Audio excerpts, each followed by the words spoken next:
Hi అండి, నమస్తే. నేను మీ Lakshmi. Welcome to Lakshmi kitchen. ఈరోజు మన వీడియోలో ఎగ్ ఫ్రైడ్ రైస్ ఎలా చేసుకోవాలో చూద్దామండి. చాలా టేస్టీగా సింపుల్గా చేసేసుకోవచ్చండి.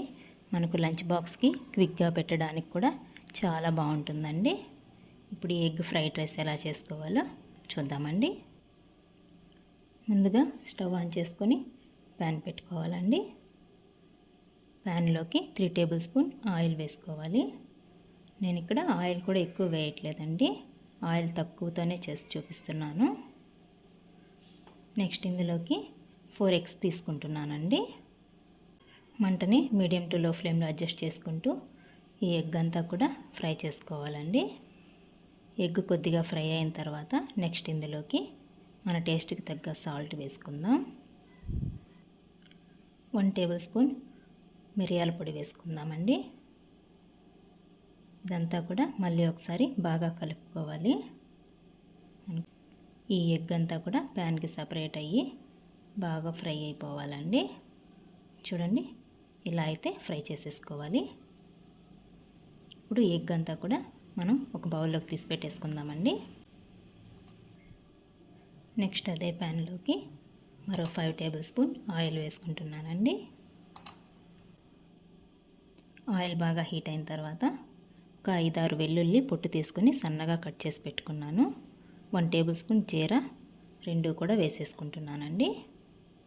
ఇవి కొద్దిగా ఫ్రై అయిన తర్వాత నెక్స్ట్ ఇందులోకి సన్నగా కట్ చేసి పెట్టుకున్న క్యారెట్, పొడవుగా కట్ చేసి పెట్టుకున్న క్యాప్సికమ్ అండ్ పొడవుగా కట్ చేసి పెట్టుకున్న ఆనియన్ అండ్ పచ్చిమిర్చి 2 పొడవుగా కట్ చేసి వేసుకుంటున్నానండి. ఈ వెజిటేబుల్స్ అన్నీ కూడా మనం మంటని హై ఫ్లేమ్లో పెట్టుకొని జస్ట్ 2 నిమిషాలు సరిపోతుందండి. మంటనైతే మాత్రం హై ఫ్లేమ్లోనే పెట్టుకొని మొత్తం కూడా మనం ఫ్రై చేసుకోవాలి. ఇలా 2 నిమిషాలు ఫ్రై చేసుకున్న తర్వాత నెక్స్ట్ ఇందులోకి మన టేస్ట్కి తగ్గ సాల్ట్ వేసుకుందామండి. మళ్ళీ ఒకసారి అంతా కూడా మళ్ళీ కలుపుకుందాం. నెక్స్ట్ ఇందులోకి 1.5 టేబుల్ స్పూన్ మిరియాల పొడి వేసుకుంటున్నాను. మళ్ళీ ఒకసారి అంతా కూడా కలుపుకుందామండి. నెక్స్ట్ ఇందులోకి 2 టేబుల్ స్పూన్ సోయా సాస్ వేసుకుంటున్నానండి. సోయా సాస్ వేయడం వల్ల మనకు టేస్ట్ చాలా బాగుంటుంది. ఈ ప్రాసెస్ అంతా కూడా మనం హై ఫ్లేమ్లోనే చేసుకోవాలండి. మీడియం ఫ్లేమ్లో కానీ లో ఫ్లేమ్లో కానీ పెట్టకూడదు. నేను ముందుగానే రైసు పొడిగా ఇలా ఉడికించి ఆరబెట్టి పక్కన పెట్టుకున్నానండి. నేను ఇక్కడ నార్మల్ రైసే తీసుకుంటున్నాను.